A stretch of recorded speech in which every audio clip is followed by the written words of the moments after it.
एक महिला जो घायलों के चित्कार और सैकड़ों लाशों में अपने पति के लाश के पास सारी रात गुजारती है। छोटा बच्चा जो मर रहा था, वो पानी के लिए तरस रहा था। वो उस महिला से बोलता है कि तुम कहीं मत जाना, और मर जाता है। वहाँ मानव रक्त की बू सूंघकर आवारा कुत्ते खींचे चले आ रहे थे।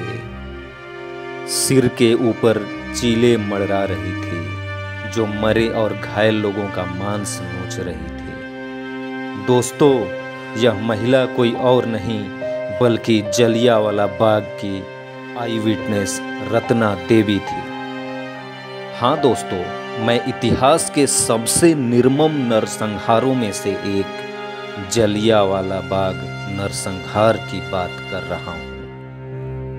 आज से लगभग 105 साल पहले 13 अप्रैल सन 1919 बैसाखी का दिन, उस बैसाखी के दिन जलियांवाला बाग में एक शैतान उतरा था। वो शैतान था जनरल डायर। जलियांवाला बाग की पृष्ठभूमि समझने के लिए हम बात करेंगे फरवरी 1919 की। अंग्रेज सरकार रॉलेट एक्ट नाम की एक बिल लाई। इस बिल के माध्यम से अंग्रेज अदालत में बिना मुकदमा चलाए भारतीयों को जेलों में बंद कर सकते थे। यानी कि अंग्रेज सत्ता का ये ऐसा कानून था जहां भारतीयों को न अपील का, न दलील का, ना ही वकील करने का अधिकार था। जिसे चाहें उठाकर काल कोठरी में डाल सकती थी अंग्रेज सरकार। अंग्रेज सरकार की दमनकारी नीतियों से आक्रोशित भारतीय जनमानस के लिए रॉलेट एक्ट ने आग में घी डालने का काम किया। ऐसे में इस काले कानून के खिलाफ लोगों को एकजुट तो होना ही था। इसी का असर रहा कि 8 अप्रैल को गांधी जी के नेतृत्व में सारा देश ब्रिटिश सत्ता के इस कानून के खिलाफ उठ खड़ा हुआ। इस विरोध की सबसे तेज आग लगी पंजाब में। इस दौरान यहाँ हिंदू, मुस्लिम, सिख एकता की ऐसी वानगी देखने को मिली कि अंग्रेजी सत्ता के होश उड़ गए। लेकिन पंजाब में विरोध का ये आग तब और ज़्यादा दहक उठा जब अप्रैल को अमृतसर में 2 बड़े सामाजिक नेता डॉक्टर सैफुद्दीन किचलू और डॉक्टर सत्यपाल को गिरफ्तार कर लिया गया, जिसके विरोध में पंजाब में जगह जगह छिटपुट वारदातें होने लगी। इसे देखते हुए अंग्रेज अफसर सर माइकल ओ डायर ने 11 अप्रैल को लाहौर और अमृतसर में मार्शल लॉ लागू कर दिया। 13 अप्रैल सन 1919 को शाम 4 बजे तक रॉलेट एक्ट का विरोध करने के लिए हजारों की संख्या में जलियांवाला बाग में एक सार्वजनिक बैठक के लिए लोग एकत्रित होने लगे। बैठक एकदम शांतिपूर्ण और भीड़ एकदम निहत्थी थी, लेकिन जनरल डायर के सर पर तो जैसे खून सवार था। 1920 की हंटर कमीशन के अनुसार जनरल डायर 25 गोरखा और 25 बलूचियों सैनिकों के साथ वो राइफल से लैस थे। इसके साथ 40 गोरखा सैनिक भी, जिनके पास केवल खोखरी 2 बख्तरबंद गाड़ियां भी थी, के साथ वो बाग में दाखिल हुआ। हथियारबंद सैनिकों के साथ उसने मार्ग को बंद कर दिया। उसने इस सभा को सरकारी आदेशों का उल्लंघन माना। निहत्थी भीड़ पर गोलियों की बरसात करवा दी। भीड़ में बच्चे, बूढ़े, औरतें, जवान सभी थे, फिर भी उसे दया नहीं आई। फायर के आदेश के साथ ही सैनिकों ने भीड़ पर गोलियां दागनी शुरू कर दी। गोलियों के तड़तड़ाहट की आवाज़ गोलियां खत्म हो जाने के बाद ही बंद हुई। अनुमान के अनुसार कुल 1650 राउंड फायरिंग हुई थी। उस वक्त वहां पर करीब 10 से 12 हज़ार की भीड़ जमा थी।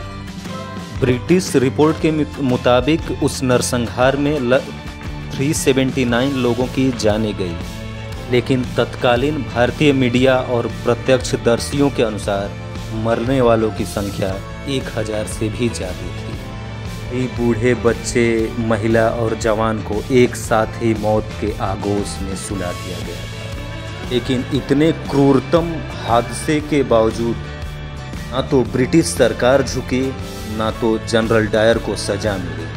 भारतीय नेताओं ने हत्या के जवाब में अपना विरोध प्रदर्शन और गुस्सा जाहिर किया। नोबेल पुरस्कार विजेता कवि रविंद्रनाथ टैगोर ने अपना नाइटहुड की उपाधि विरोध में लौटा दी।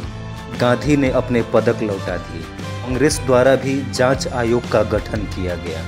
सबने जनरल डायर के खिलाफ कठोर कार्रवाई का आह्वान किया, लेकिन हंटर कमीशन द्वारा जनरल डायर और उसके बॉस वो डायर को अत्यधिक बल प्रयोग के लिए केवल फटकार लगाई गई। इन दोनों को कोई सजा नहीं दी गई। इस घटना ने हर एक भारतीयों को अंग्रेजों के असली चेहरे से रूबरू करवा दिया। इसने स्वतंत्रता आंदोलन की दशा और दिशा दोनों बदल दी। आंदोलन और तीव्र हो गया और कुछ ही समय बाद असहयोग आंदोलन के रूप में व्यापी आंदोलन की नींव पड़ गई और मात्र 27 वर्षों के बाद अंग्रेजों को भारत छोड़ने के लिए मजबूर होना पड़ा। 1919 के जलियांवाला बाग के चश्मदीदों में से एक उधम सिंह, जो एक बच्चा था उस बच्चे ने जलियांवाला बाग की मिट्टी उठाकर प्रतिज्ञा की कि जलियांवाले बाग के गुनहगारों को नहीं छोड़ेंगे। जलियांवाला बाग हत्याकांड के 8 साल बाद 24 जुलाई सन 1927 को जनरल डायर की ब्रेन हेमरेज से मौत हो गई। जनरल डायर के मौत से उधम सिंह को बहुत दुख हुआ। फिर उन्होंने तय किया कि वो डायर, जो जनरल डायर का बॉस और पंजाब का गवर्नर था, इसके आदेशों के आड़ में ये नरसंहार का नग्न तांडव किया गया था, को सजा देने की ठानी। इस कड़ी में वो इंग्लैंड पहुंच गए। इंग्लैंड पहुंचे और मौके का इंतजार करते रहे और वो समय आया 13 मार्च सन 1940। उस दिन लंदन के रॉयल सेंट्रल एशियन सोसाइटी का एक फंक्शन था और उस फंक्शन में एक स्पीकर के तौर पर पहुंचा था। उधम सिंह ने एक मोटी किताब के बीच पन्नों को रिवॉल्वर के शेप में काटकर लोडेड रिवॉल्वर लेकर उस हॉल में पहुंचे और भारत माता की जय घोष के साथ डायर के सीने में रिवॉल्वर की गोलियां उतार दी। अपना काम पूरा करने के बाद उधम सिंह वहां से भागने की कोशिश की। उसके 2 महीने बाद 31 जुलाई 1940 को लंदन की एक जेल में उधम सिंह को फांसी दे दिया गया। जलियांवाला बाग हत्या का बदला लेने के लिए उधम सिंह ने जो किया, उसके लिए आज भी पूरा भारतवर्ष उन पर गौरव महसूस करता है। जय हिंद, जय भारत।